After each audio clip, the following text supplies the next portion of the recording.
Buenos Buenos días, días, doctora. ¿Se le buenos días. escucha? Sí, está Buenos perfecto, días. gracias. Gracias.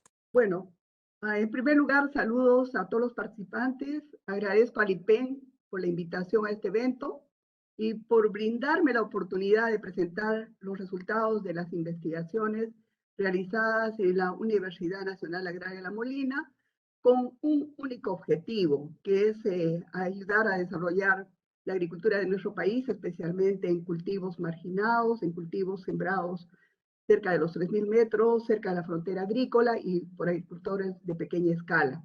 Bueno, también tenemos pues la oportunidad de utilizar la energía nuclear y la tecnología nuclear en el mejoramiento de los cultivos, que son importantes, como la cebada y la kiwicha, que son parte pues de la alimentación y de la economía de los pequeños agricultores de la sierra del Perú, ¿no? Bueno, permítame realizar una introducción en el tema, señalando pues que para el 2050 la población del mundo será aproximadamente de 9 billones, 34% más que en la actualidad, ¿no? Tenemos que producir alimentos para esa población. Entonces, para satisfacer la demanda de esta población que seguirá creciendo, se requiere pues incrementar aproximadamente el 60% la producción de alimentos en el mundo, ¿no? Son muchas pues las instituciones involucradas, digamos, para lograr la seguridad alimentaria y la nutrición en América Latina y el Caribe. Estamos viendo tales como la Organización de las Naciones Unidas para la Agricultura y la Alimentación, la Organización Panamericana de la Salud, bueno, y el Organismo Internacional de Energía Atómica, que tienen un objetivo común, ¿no? Poner fin al hambre y lograr pues la seguridad alimentaria y mejorar la nutrición y promover una agricultura sostenible, ¿no?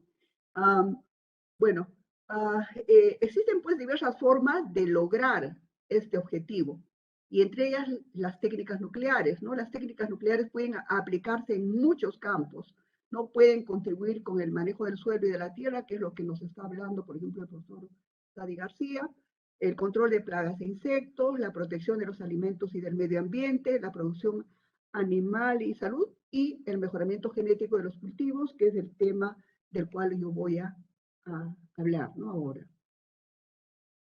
Bueno, el mejoramiento genético de los cultivos, bueno, nosotros decimos pues, es el arte y la ciencia de cambiar y mejorar la herencia de las plantas, ¿no? Para obtener variedades que satisfagan mejor los requerimientos del agricultor, del industrial y del consumidor. O sea, siempre señalo que tenemos 3 clientes a los cuales tenemos que satisfacer, ¿no? Entonces, nosotros podemos ver aquí la evolución del mejoramiento genético de plantas. Hablamos del mejoramiento de plantas convencional y el mejoramiento de plantas moderno. Dentro del mejoramiento de plantas convencionales tenemos diversos métodos que se han utilizado pues, desde hace siglos, como la introducción, colección de germoplasma, la selección masal, selección individual, la selección recurrente, la hibridación que puede ser dentro de la especie y entre especies diferentes, la inducción de mutaciones, y tenemos luego el mejoramiento de plantas moderno, que involucra pues ya mucha, digamos, laboratorios de cultivo in vitro, laboratorios más sofisticados, y son las técnicas mayormente usadas son la fusión de protoplastos, la transgénesis y la edición de genes, ¿no?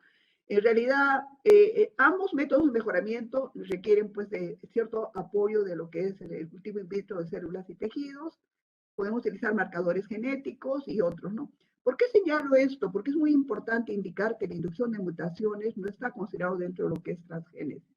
O sea, es un método bastante antiguo que se ha utilizado en el mejoramiento de plantas, ¿no? Es importante señalar ese aspecto, porque lo único que vamos a hacer es modificar el mismo, digamos, el genoma de la misma planta, en este caso utilizando agentes mutagénicos. Bueno, vamos a, como hemos señalado, el mejoramiento genético convencional, hablando ya de mutaciones, pues utiliza la mutagénesis para generar diversidad y para mejorar, ¿no?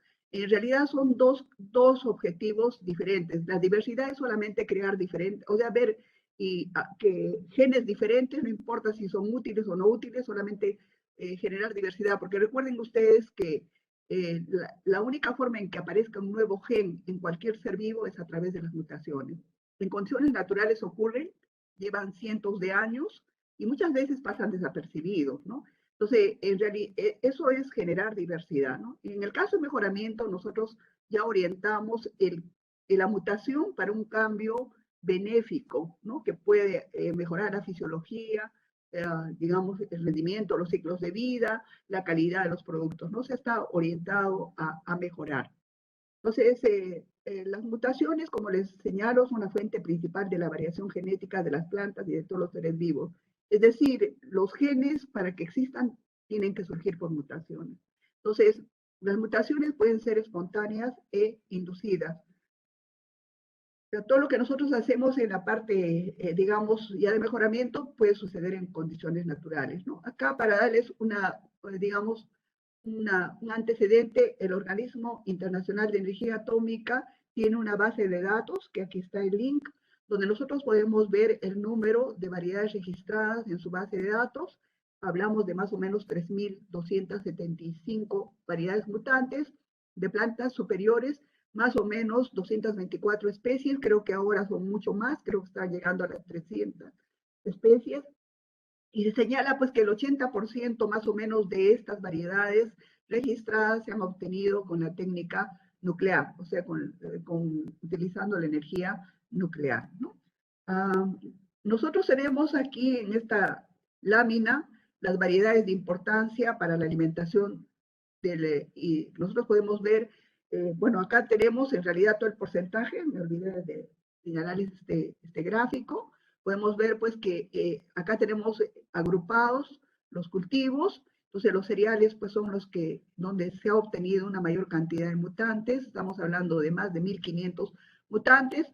Luego tenemos las ornamentales, que también son muy importantes. Cualquier cambio en una hoja, en el color, pues es una novedad y significa ingreso, ¿no? El mejoramiento en ornamentales. Luego tenemos leguminosas, luego tenemos cultivos para aceite, pastos y forrajes, frutas y nueces, raíces y tuberosas, cultivos para fibra y otros, ¿no? Que serían los que están en conjunto, en grupo, ¿no? Nosotros podemos ver aquí ya en más detalle, podemos ver que, bueno, dentro de los cereales, por ejemplo, son las 10 especies en las cuales ha habido mayor cantidad de mutantes y posiblemente muy exitosos. Estamos hablando aquí, por ejemplo, del arroz con 821 variedades, estamos hablando de la cebada con 304 variedades y el trigo con 281 variedades, ¿no? Hablamos también de la soya, del maíz, del maní, de las rosas y del frijol común, donde se supone que tenemos un mayor número de variedades liberadas, ¿no? Podemos ver que en realidad, si ustedes ven esto, la mayor cantidad de variedades que se han obtenido son en especies que se propagan por semillas, ¿no? Más que especies de propagación vegetativa. Y aquí tenemos pues en la lámina donde podemos ver los países sobresalientes en el desarrollo de las mutaciones, destacando los países de Asia, ¿no? Que son los que lideran realmente y han utilizado esta técnica pues desde el pasado, ¿no? Con bastante éxito, como ven, casi la mayor parte de las variedades de arroz que se siembran en la China, en el Japón, etcétera, son variedades pues de mucho éxito y que han sido obtenidas por mutaciones, ¿no? Entonces nosotros podemos ver que en esta lámina nosotros podemos ver ya digamos, el número de variedades por región, ¿no?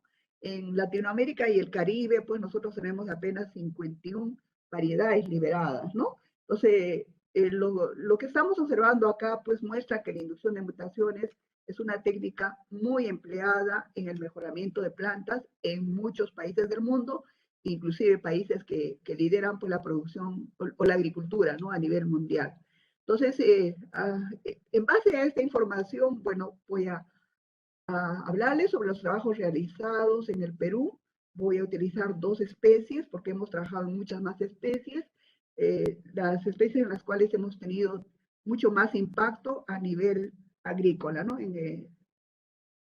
Entonces nosotros vamos a hablar primero de la cebada, recordar un poco que la cebada es un cereal en realidad introducido por los españoles hace más de 400 años.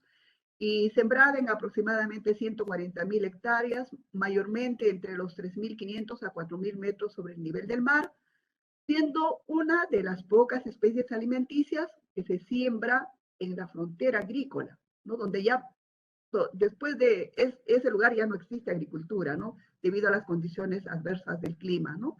Entonces, considerando que existe una población muy importante en esa zona cercana a la frontera agrícola, tenemos que ver que a pesar de que Perú tiene mucha diversidad en muchos ambientes, en esas zonas hay pocas especies que pueden tolerar los ambientes adversos y digamos que podemos encontrar en esas zonas, ¿no? Entonces, nosotros podemos ver que la cebada es uno de los últimos cultivos que se observa en las zonas donde ya termina el mundo agrícola, ¿no? Entonces, podemos señalar que entonces que la cebada es un cereal que tiene valor nutritivo, es tolerante a climas adversos y suelos pobres. El 70% de la producción de cebada en el Perú se usa como alimento y contribuye con el 20% de la dieta calórica, siendo el segundo después de la papa, que contribuye con el 21%. La cebada contribuye con el 20%. Entonces, como pueden ver, son zonas donde se siembra la cebada porque ya no se puede sembrar otra cosa. Suelos de ladera, suelos pedregosos, etcétera, ¿no? Entonces, la cebada producida en el Perú está destinada a la alimentación en forma de moró, que es esta cebada perlada. Estamos hablando de hojuelas o los flakes, que nosotros a veces llamamos malquaker, harinas tostadas famosas en los Andes.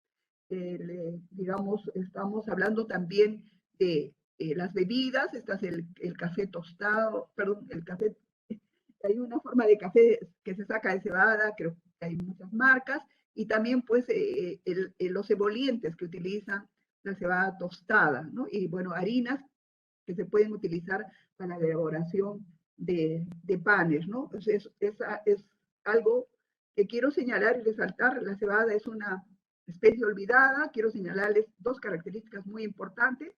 Es muy rica en vitamina D, o sea, tiene un alto contenido de ácido fólico, por lo tanto es muy importante para la alimentación de madres gestantes para evitar la columna bífida. Y algo muy importante, tiene un aminoácido que se llama el ácido glutámico, que es un potenciador cerebral, de cerebro muy importante. La historia cuenta que cuando Sócrates o los antiguos filósofos griegos hacían sus reuniones, pues el agua de cebada era infaltable, ¿no? Entonces es algo que tenemos que rescatar. Y de sus carbohidratos, de todos los cereales es el que menos se convierte en glucosa, por lo tanto también es un alimento ideal para personas diabéticas, ¿no? Bueno, en el caso de la kiwicha, ya sabemos, nuestra kiwicha, Amaranthus caudatus, es un grano nativo del Perú, pertenece a la familia Amarantaceae, es una especie con alto valor nutritivo, muy semejante a la quinoa, es tolerante a la sequía y a las altas temperaturas, pero es susceptible a las heladas. Por eso la kiwicha solamente se siembra en el Perú apenas 1.500 hectáreas, desde el nivel del mar hasta los 3.000 metros, en zonas libres de heladas, ¿no? Bueno, sabemos que sus granos se consumen reventados y en forma de harinas y hojuelas. ¿Dónde están estos cultivos? En la zona de los Andes, pues estamos hablando, nosotros podemos ver esta imagen, es una foto del Callejón de Conchucos en Ancash. Nosotros podemos ver, eso nos da una idea de la cantidad de cereales que se siembran en esta zona, y de acuerdo a la experiencia, toda esta parte de acá posiblemente tenga trigo y toda la parte de acá tenga cebada, porque el trigo tolera menos el frío, la cebada tolera más el frío. Estamos hablando de los desafíos que enfrentan los agricultores en las tierras altas peruanas, que siembran cebada, trigo y granos nativos, quinoa y amaranto, ¿no? Que son las especies en las cuales nosotros hemos trabajado y trabajamos en la Universidad Nacional Agraria, ¿no? Entonces, la producción agrícola, como pueden ver, se lleva mayormente entre los 3.000 a 4.000 metros sobre el nivel del mar. El clima, pues, se caracteriza por frecuentes periodos de sequía, inundaciones, lluvias torrenciales, heladas, granizadas y otros que hacen insegura la producción agrícola, ¿no? Las parcelas generalmente menores de 1 hectárea. La mayoría de las parcelas pequeñas están ubicadas en pendientes, en suelos poco profundos y pedregosos. Por ejemplo, acá no podemos utilizar maquinaria agrícola, prácticamente todo es preparado manualmente. Los cultivos pues crecen durante la temporada de lluvias sin sistemas de riego, que es una gran desventaja para los agricultores de la sierra, que solamente tienen una campaña agrícola comparado con los de la costa que tienen 2 o 3 campañas agrícolas. Eso es algo realmente que pone en desventaja a la agricultura de la sierra. La subsistencia familiar depende de pocos cultivos. Como les dije, estamos hablando de zonas como estas, donde ustedes pueden ver que acá no hay esa diversidad que hay en los otros pisos. Aquí hay pocas especies donde podemos escoger raíces tuberosas y en este caso la cebada y de repente la avena, ¿no? Entonces estamos hablando de el trigo, targo y arveja dependiendo de los pisos, como les dije, porque muchos de estos son susceptibles a las heladas. Bueno, sabemos también que en esta zona pues tenemos una población rural que sobrevive en situación de pobreza extrema. Casi el 23% del total de la población nacional pues está en esas condiciones y tenemos problemas graves de desnutrición, ¿no? Bueno, acá podemos ver, perdón, unas imágenes donde podemos ver los trabajos que se realizan. Como pueden ver, la agricultura en esta zona prácticamente es una tecnología de cultivo tradicional, se utiliza mayormente la mano de obra para casi todas las labores y mucho de ello es entendible, ¿no? Por el tipo de suelo, por el tipo de, digamos, de topografía que existe en estas zonas, ¿no? Entonces se puede utilizar la tracción animal en alguna de estas zonas. Y realmente la agricultura pues utiliza muchas técnicas ancestrales, ¿no? Usan muy pocos insumos agrícolas. En realidad, casi en la producción de trigo y cebada, ellos no aplican ningún fertilizante. Normalmente lo que hacen es preparan el suelo, como en este caso, van a tirar la semilla acá, o sea, van a sembrarla, la tapan y regresan a cosechar. No se hace ninguna labor en el caso de trigo y cebada. Y aún en esas condiciones tenemos realmente rendimientos, o sea, producción. Con otras especies no tendríamos nada absolutamente. Por eso es que yo siempre señalo que es muy importante y lamentablemente no se le da la atención a estas especies como son los cereales, ¿no? Hay muy poca financiación para hacer investigación en estos cultivos, ¿no? Por eso es que realmente de repente no avanzamos mucho más, ¿no? Bueno, entonces vamos a ver qué estrategias utilizamos en la Universidad Nacional Agraria para mejorar la producción de cereales y granos nativos en digamos, en el Perú, ¿no? Entonces, como pueden ver, este es un campo común de los agricultores donde vamos a encontrar, acá pueden ver inclusive el terreno ni siquiera ha sido preparado, ha sido tirada la semilla y pueden ver cuánto espacio queda. O sea, esto debería estar lleno de plantas, porque cuando cae el sol cae sobre la tierra y pierde la humedad, y en esa zona la humedad es muy importante, así que todo esto debería estar lleno de plantas y la radiación solar caer sobre hojas y realizar y recibir, pues producirse los fotosintatos, ¿no? Entonces, como pueden ver, el rendimiento y la calidad de los cultivos son muy bajos y a veces los campos solo rinden lo suficiente para el consumo familiar, ¿no? Lo que crea problemas de desnutrición y pobreza. Entonces, ¿qué hemos tratado de hacer nosotros? Pues mejorar la mejora genética, la mejora de la tecnología, la transferencia de resultados a los agricultores, ¿no? Entonces, yo voy a hablar ahora como ven, hemos utilizado estos métodos de colección e introducción de germoplasma, sobre todo en los granos nativos, hibridación, inducción de mutaciones, y hemos utilizado el apoyo de algunas herramientas de la biotecnología, como es la producción de dobles haploides y el uso de marcadores moleculares, ¿no? Bueno, vamos a hablar de mutaciones en este caso. Es de lo que vamos a hablar. La mutagénesis se describe pues como la exposición o el tratamiento de materiales biológicos a un mutágeno, ¿no? Que eleva la frecuencia de mutación por encima de la tasa natural de espontáneos, ¿no? Entonces, nosotros podemos ver acá cómo cambia la frecuencia de mutaciones espontáneas, o sea, naturalmente va de 1 por 10 a la menos 8 a 1 por 10 a la menos 5. Con la radiación se incrementa la frecuencia de mutaciones, ¿no? De 1 por 10 a la menos 5 a 1 por 10 a la menos 2. Las mutaciones, como hemos señalado, pueden en forma natural, pero toman cientos de años y a menudo los mutantes desaparecen en el mundo natural, ¿no? Los mutantes son más fácilmente identificados en los medios controlados digamos, por los agricultores, podríamos decir, y ahora por los mejoradores, ¿no? Porque se maneja pues un tamaño adecuado de poblaciones y se hace una observación permanente de las plantas, ¿no? Y también es muy importante la elección del agente mutagénico, ¿no? Para tener éxito. Entonces, los métodos de evaluación y selección que se aplican permite pues identificar mutaciones útiles, ¿no? En caracteres agronómicos, de calidad y la creación de nuevas variedades con alto valor, ¿no? Esto ayuda pues a mejorar la disponibilidad de alimentos y la calidad y la rentabilidad de la agricultura, ¿no? En el caso específico nuestro, en las zonas rurales de extrema pobreza, ¿no? Entonces, realmente tenemos que señalar que son los agricultores y consumidores de bajos ingresos con déficit de alimento los que tienen la mayor necesidad de mejorar los cultivos para tener seguridad alimentaria en ambientes marginales y poder reducir los daños que causa el cambio climático, ¿no? Que se van agudizando cada vez más, ¿no? Este es el protocolo que siempre hemos seguido en el programa para todas las especies con las cuales trabajamos.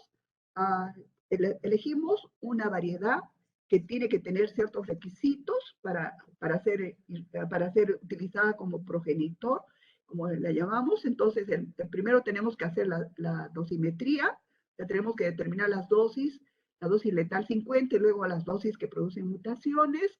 Una vez que tenemos la M1, como pueden ver, pasamos a la M2, el M2 donde se ven la evidencia de que ha habido mutaciones, y luego seleccionamos acá lo que ha cambiado en morfología, fisiología, etcétera, y pasamos a la M3, ¿no? Donde nosotros podemos observar si las diferencias o los caracteres modificados acá se heredan, porque se tienen que heredar. Si no se heredan, significa que no ha sido un cambio genético, ¿no? Entonces tenemos que determinar las pruebas de homocigosidad para ver, digamos, si hay segregación o no hay segregación, etcétera, ¿no? Con este material ya seleccionado, nosotros pasamos al M4, donde ya vamos a hacer una serie de experimentos porque hemos incrementado semilla. Entonces, toda esta fase normalmente la hacemos en invernadero y en campos experimentales. Por ejemplo, la que les habla, esto lo hace en La Molina, porque yo en este momento me gustaría trasladarlos. Acabo de encontrar un mutante precioso en Amaranto porque tengo una población M2. Hoy día acabo de encontrar algo, 2 o 3 plantas mutantes que me han emocionado mucho, ¿no? Entonces yo creo que hay mucho futuro en el caso de, digamos, de esta técnica, ¿no? Entonces esto lo hacemos en detalle, observando, el mejorador tiene que hacer esto de acá, en persona.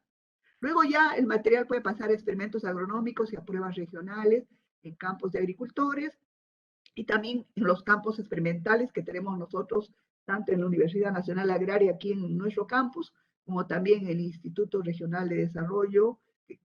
Tenemos un campus en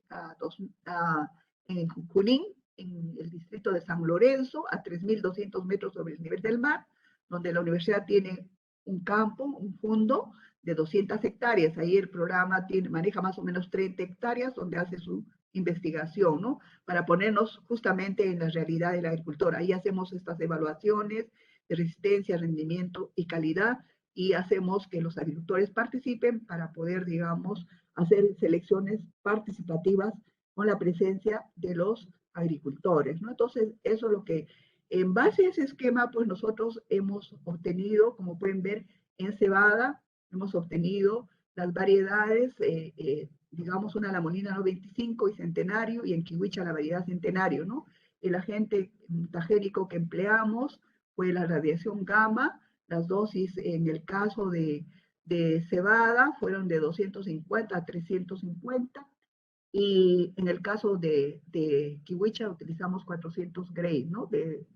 Bueno, vamos a ver, entonces, ¿qué? Entonces vamos a ver qué cambios hicimos en la variedad una La Molina 95. Quiero señalarles algo importante para que vean ustedes la importancia que tiene este cambio genético.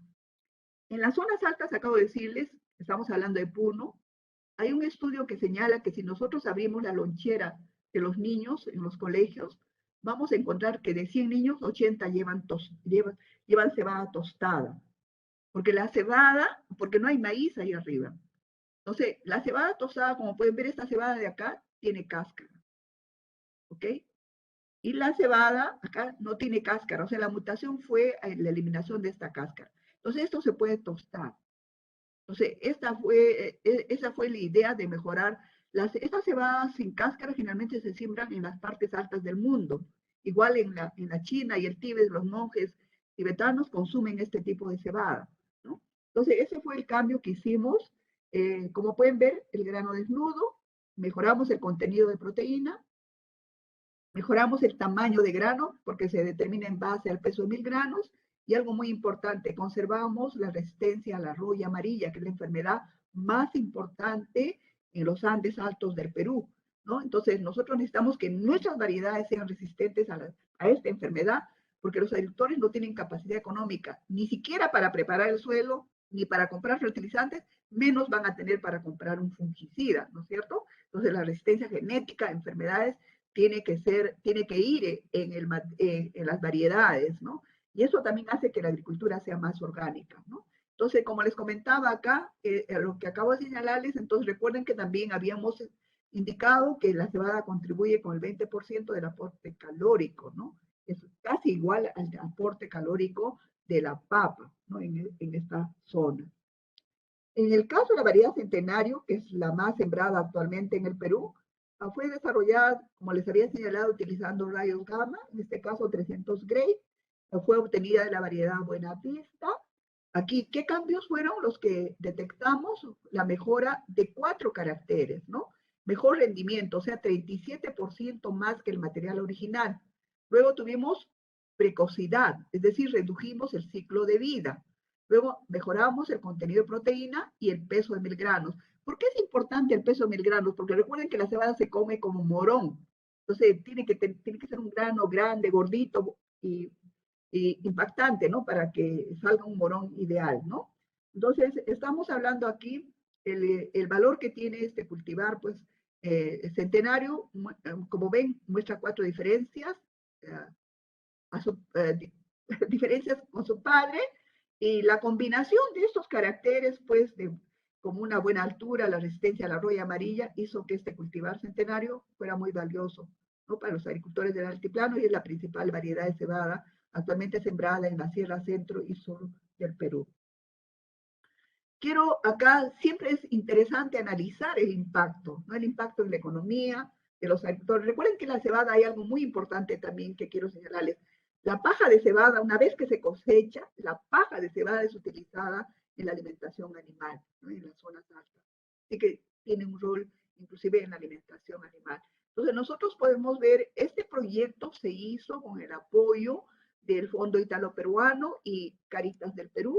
Fuimos a comunidades de Huancavelica y de Junín y de Huánuco, donde se introdujo la variedad centenario para, digamos, las siembras, y se hizo este estudio durante más o menos 4 años, y se observó pues un incremento del rendimiento, como podemos ver, para Junín de 50%, para Huancavelica de 105 y para Huánuco de 120, ¿no? Entonces ese es el incremento del rendimiento, pero veamos la rentabilidad. Los granos de esta variedad son espectaculares, parecen perlas. Yo siempre, cuando las veo, siempre me emociono. Es bellísimo, digamos, los granos de esta variedad. Entonces, alcanzó un mejor precio, ¿no? Por la calidad que tiene este material. Así que haciendo el cálculo de la rentabilidad, nosotros encontramos que con un mejor precio por la calidad de granos, se determinó pues un mayor ingreso para los agricultores, ¿no? En un 180% para Junín, en un 193% para Huancavelica y en un 163% para Huánuco, ¿no? Esta mayor cantidad de granos, o sea, mayor rendimiento y mejor calidad, pues beneficia a los agricultores de pequeña escala de la sierra del Perú, ¿no? Y acá tenemos las evidencias, ¿no? Como pueden ver, después del proyecto salieron estos anuncios en el periódico, donde vemos que señalan 1.500 comunidades de Junín y Huancavelica mejoran semillas de cebada, ¿no? Para su consumo y venta, ¿no? Y acá inclusive tenemos el detalle que menciona las variedades de la Universidad Nacional Agraria La Molina. Y eso también víctimas del terrorismo que duplican la producción de cebada en Payacaja. Imagínense, 5 veces más de lo que sacan los agricultores. Entonces, pues realmente nosotros podemos ver que estas variedades pues cumplen un rol muy importante en las zonas altas de nuestro país. De repente, cultivos que no hacen mucha noticia, pero que realmente sí tienen un impacto real en la vida de los agricultores. Entonces, quisiera señalar que nosotros con la ayuda de algunas ONGs, digamos, la ayuda de la empresa privada, en este caso Maltería Lima, que nos ayudó durante muchos años, la Fundación Bacus, etcétera, logramos pues llevar el material a los agricultores. Como pueden ver, estos son campos que hemos establecido en las comunidades, donde se sembraba este material, se evaluaba con ellos y una vez que terminaba, cosechábamos con ellos para que ellos vieran cuánto rendía y luego repartíamos la semilla, ¿no? Hay una costumbre ancestral en la Sierra del Perú. Uno le presta la semilla a la siembra a un agricultor y en la cosecha el agricultor le devuelve 2 sacos, ¿no? O sea, la cantidad se duplica. Y eso nos permitió a nosotros, pues, un programa pequeñito de la Universidad Nacional Agraria de La Molina, nos sirvió para, digamos, prácticamente difundir nuestras variedades a nivel nacional, ¿no? Con seguridad puedo decir que tenemos variedades desde Cajamarca hasta Puno, variedades que todavía se siguen sembrando, muchas de ellas muy valiosas, ¿no? A nivel nacional. O sea, no solamente por mutaciones, sino también por hibridaciones, ¿no? Pues acá hicimos algunos estudios para determinar, pues, el impacto. Entonces, nosotros podemos ver que este es el rendimiento, el promedio nacional de 1.500 kilos por hectárea, con, digamos, introduciendo la variedad, el agricultor puede alcanzar 2.600 kilos por hectárea. Como pueden ver, el rendimiento es de 1.100 kilos por hectárea. Pongamos nada más 40 centavos el kilo por cebada, significa pues $440 más de ingresos adicionales por cada año para el agricultor, ¿no? Bueno, en el caso de la kiwicha, se irradió una variedad tradicional colectada en Ancash, a la que denominamos la selección Ancash, la pueden ver ustedes aquí, y con la dosis de 400 grays identificaron mutantes de clorofila. Como pueden ver, tuve que caminar 5 hectáreas y encontrar 4 plantas como esta, que me indicaron que había actuado el agente mutagénico. No se imaginan la desesperación que tenía cuando estuve caminando esta población M2 y no encontraba nada que me diera evidencia, ¿no? De que había actuado el agente mutagénico. Pero una vez que encontré esto, ya después encontramos esto, ¿no? Por eso me gustaría que ustedes vieran en La Molina, ahorita tenemos justamente una variedad como esta, pero rosada. O sea, ha habido una mutación de este material, hemos obtenido una mutación de un color bellísimo, ¿no? Bueno, entonces estamos viendo acá, ustedes pueden ver la kiwicha, la manejamos pues en la generación M1, M2, M3, M4, como ustedes han visto, y fuimos identificando líneas con mayor rendimiento que el material original. Este es el material original y estas son las líneas mutantes que fuimos seleccionando y probando en diferentes ambientes, ¿no? Entonces nosotros podemos decir pues que en este caso la variedad de amaranto mutante centenario con calidad nutritiva similar al material parental, tiene mejor rendimiento, ¿no? Equivalente al 29% más.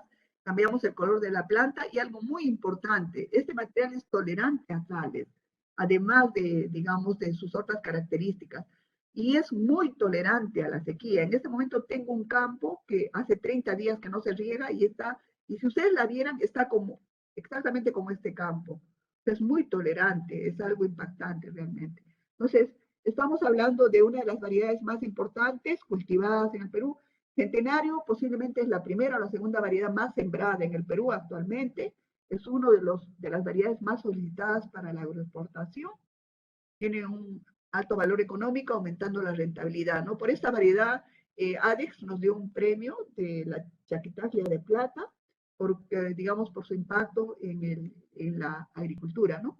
Entonces, ustedes pueden ver en condiciones de costa, podemos encontrar rendimientos de hasta 5.500 kilos por hectárea y en la sierra desde 3.700 kilos por hectárea. Estos son campos ya de agricultores, ¿no?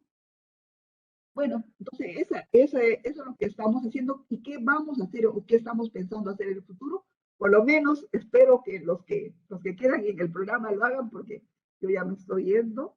Así que estas son las nuevas metas. Por eso, como les digo, en el momento, en el campus, tengo esto de acá, ¿no? El Amaranthus caudatus estoy irradiando el material porque quiero cambiar, seguir cambiando la planta porque es demasiado alta, demasiado ramificada y tenemos que pensar en una agricultura mecanizada para el futuro, de grandes extensiones. Así que tenemos, conservando lo valioso que tiene la kiwicha, tenemos que modificar la altura la altura de planta y tenemos que hacerle más eficiente, es decir, produce mucho follaje. Tenemos que hacer que en vez de producir mucho follaje, produzca mucho más grano. Y una de las formas de hacer es reduciendo la altura, ¿no? Y en eso tenemos actualmente inclusive una planta donde se ve claramente que se ha reducido la altura, ¿no? Entonces, en el caso de cebada, estamos tratando de mejorar el contenido de minerales y, digamos, para uso de alimento y forraje, ¿no? Recuerden que la cebada se siembra en las partes altas del Perú y es lo que más se consume. Actualmente los agricultores de la sierra venden su quinoa y lo que consumen es esto de acá. Así que necesitamos mejorar el valor nutritivo y eso es lo que hemos tenido ya mutantes con mejor contenido de, digamos, de minerales, ¿no? Y acá justamente una foto que ustedes pueden ver, esto es común en la región andina, donde podemos ver todo esto está listo para la alimentación del ganado. Hay un proyecto que se hizo con el doctor Carlos Gómez, que utilizó los mutantes que generé yo, la mejora de, digamos, de la calidad proteica, rendimiento. Mis últimos mutantes, realmente los que tengo actualmente en experimentación, le proporcioné 24 de las mejores líneas. Es un proyecto en el cual también yo participé y se alimentó digamos, a una ganadería cerca de los 4.000 metros de altura. Como pueden ver, acá solamente crece cebada y papa, muchas veces solamente papa amarga. Se alimentó a las vacas y, pues, como pueden ver ustedes acá, estas son las líneas mutantes que le proporcioné. En este caso, la variedad original que irradié es una La Molina 96, que es una buena variedad, y acá tuvimos modificaciones y mejoras, como pueden ver ustedes, en la proteína cruda, en la fibra detergente neutro y en la digestibilidad in vitro de la materia orgánica, ¿no? Que son los factores que se mide para determinar la calidad. Y por supuesto se identificó 2 mutantes con esas características superiores y algo muy importante, ¿no? Los agricultores lograron incrementar medio litro de leche, digamos, utilizando su paja original y la paja de la línea mutante, ¿no? Entonces, imagínense, medio litro arriba en los Andes, cerca de 4.000 metros, es sumamente importante, ¿no? Para concluir, empleando la radiación gamma se logró pues generar una variabilidad genética significativa, tanto en, digamos, en caracteres de rendimiento, altura de planta, ciclo de vida, etcétera, en cebada y kiwicha, ¿no? Y que son alimentos pues, en los cuales también se ha tratado de mejorar la calidad y la calidad y la cantidad, ¿no? Recuerden ustedes que en este momento lo que tenemos que buscar a nivel del mundo no solamente es cantidad, sino también calidad, que es uno de los objetivos, ¿no?, de desarrollo. Entonces, realmente, también como les señalo, fue posible identificar líneas mutantes de cebada que pueden usarse como alimento y forraje, debido al aumento del rendimiento del grano, buen valor de proteína de grano y valor de alimento de paja.